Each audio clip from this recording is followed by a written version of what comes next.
The smell of new leather still does something to me. It reminds me of the first time I ever dared to dream about a better life. I stand in the middle of my showroom, sunlight streaming through the tall glass walls, glinting off rows of cars so polished they look like they're smiling. This is my kingdom now. I adjust the sleeve of my silk blouse and glance at my reflection in the hood of a cherry-red convertible. My heels click against the marble floor as I walk back toward my office, the sound sharp, confident, a far cry from the nervous footsteps I used to take in gas station parking lots, praying my car wouldn't stall. Then my phone buzzes. I almost ignore it, but the name flashing across the screen stops me in my tracks. Maya Thompson. My old college roommate, the one who used to joke that my car looked like it belonged in a junkyard. Looking for a new ride. Her text reads, followed by a laughing emoji. Thought we'd drop by your dealership today. I can't help but smile, but there's no humor in it. Of all the people who could walk through those glass doors, it had to be them. I tuck my phone away and glance once more at the showroom floor. Every car here is perfect, fast, gleaming, powerful. And I own every single one of them. Today, it isn't just about selling a car.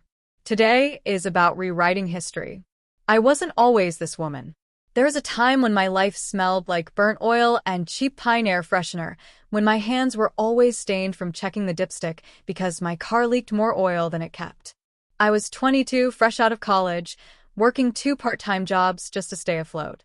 My car, a faded blue 1997 Honda Civic, was barely holding together. The windows squeaked when I rolled them down, the radio only worked if I smacked it twice, and the air conditioning, well, it blew warm air that smelled like old socks.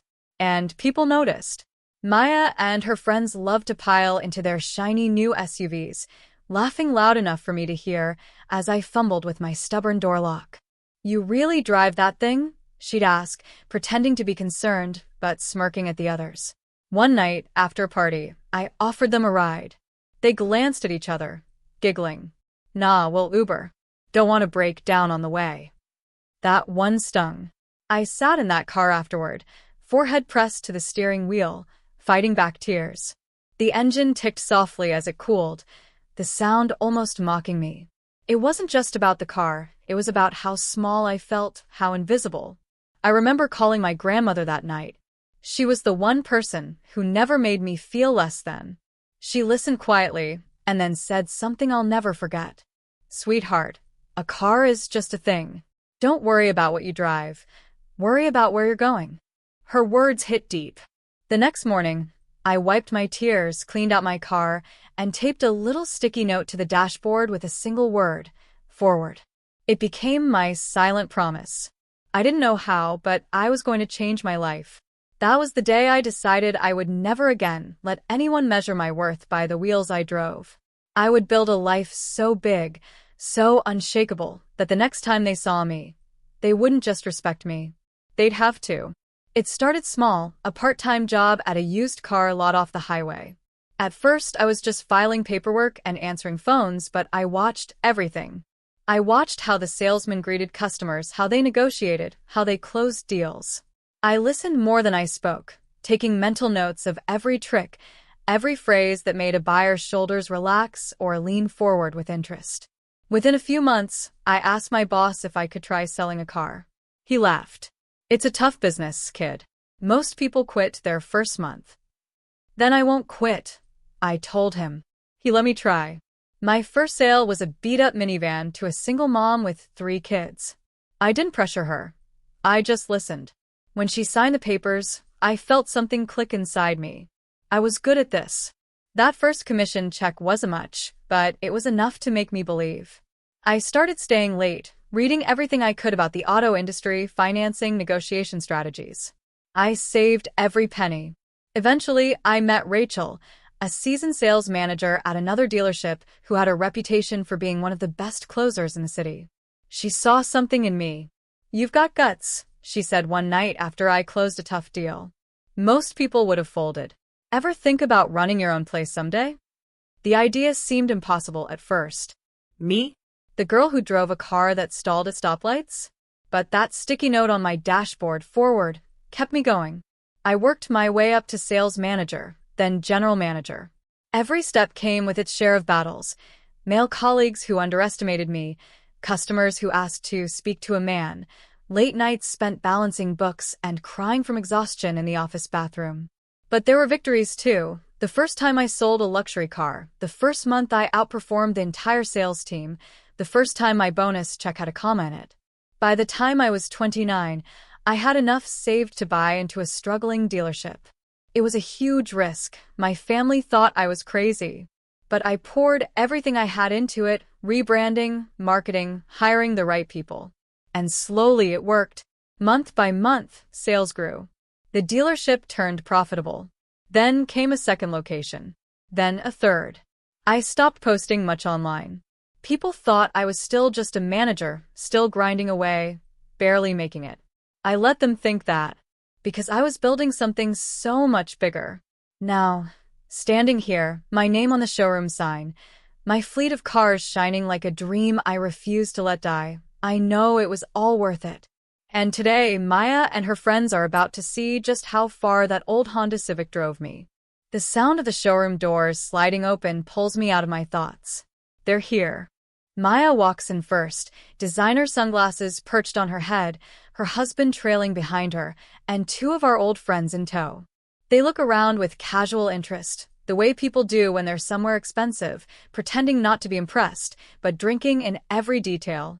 I stay near my office, letting them take it all in. The polished floors, the soft jazz playing overhead, the fresh-cut flowers on the welcome desk. I notice one of them glance at the chandelier and whisper something to Maya, who laughs softly.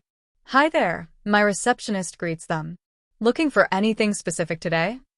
"Yeah," Maya says, her tone light, almost amused. "We're just browsing. A new car for me, maybe. Something sporty."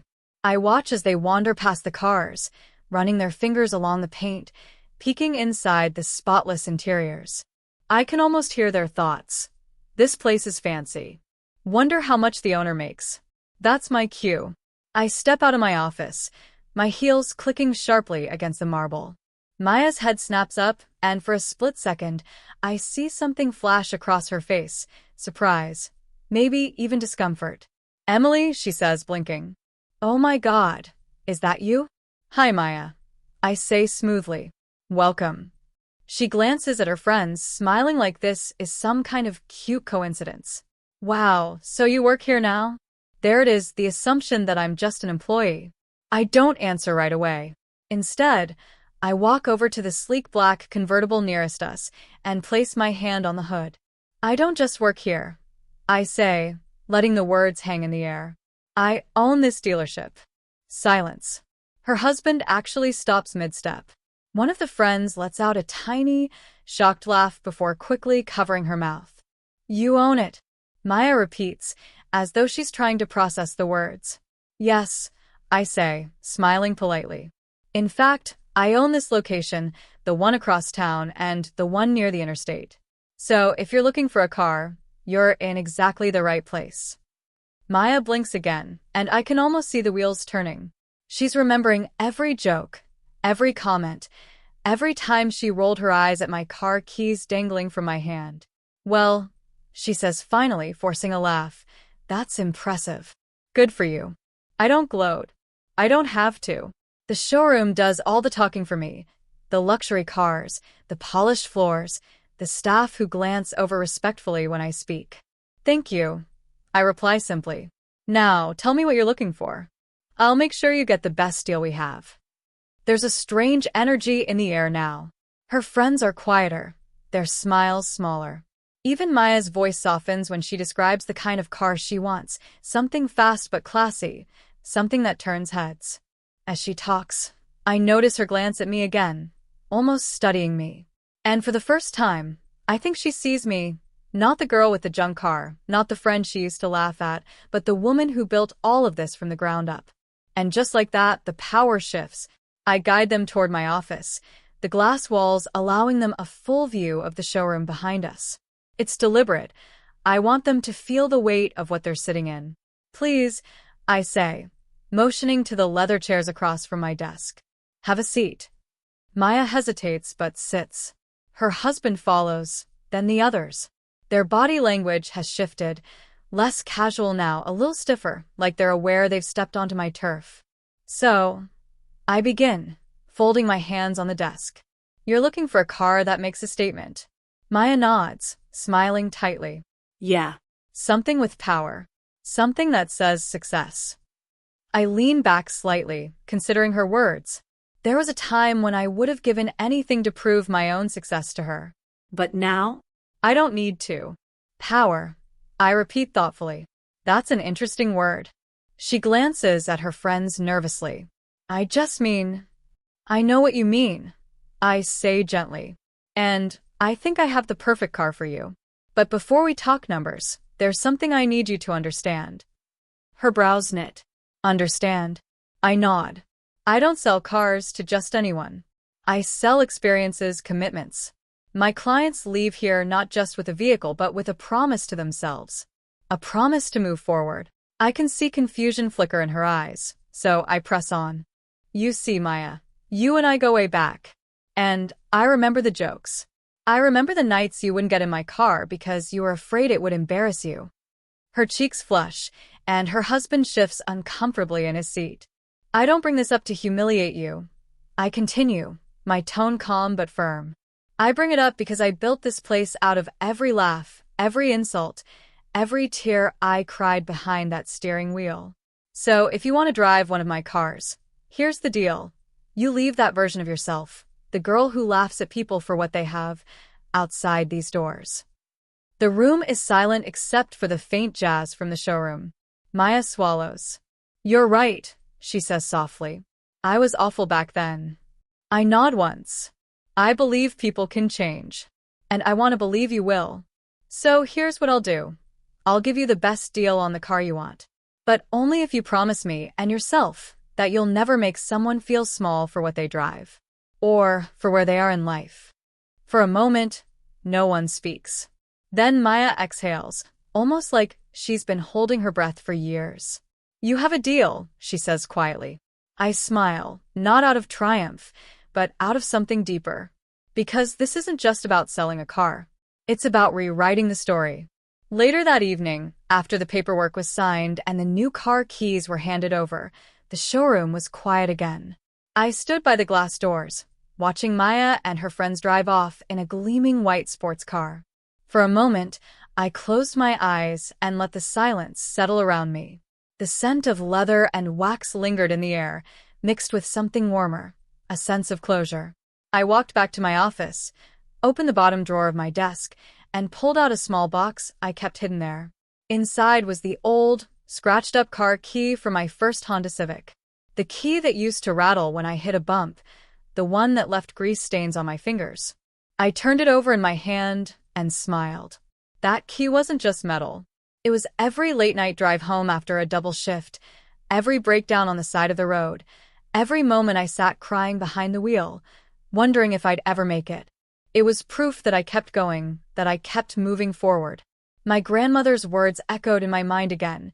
Don't worry about what you drive. Worry about where you're going. I placed the key back in the box, but this time I didn't hide it away. I set it right on my desk where I could see it every day, a reminder that the girl I used to be got me here. I turned off the showroom lights, the reflections of the cars fading one by one until only the moonlight remained. As I locked the front doors, I whispered to myself, almost like a prayer. They mocked my car. Today, I sold them theirs. And for the first time in years, I felt completely free.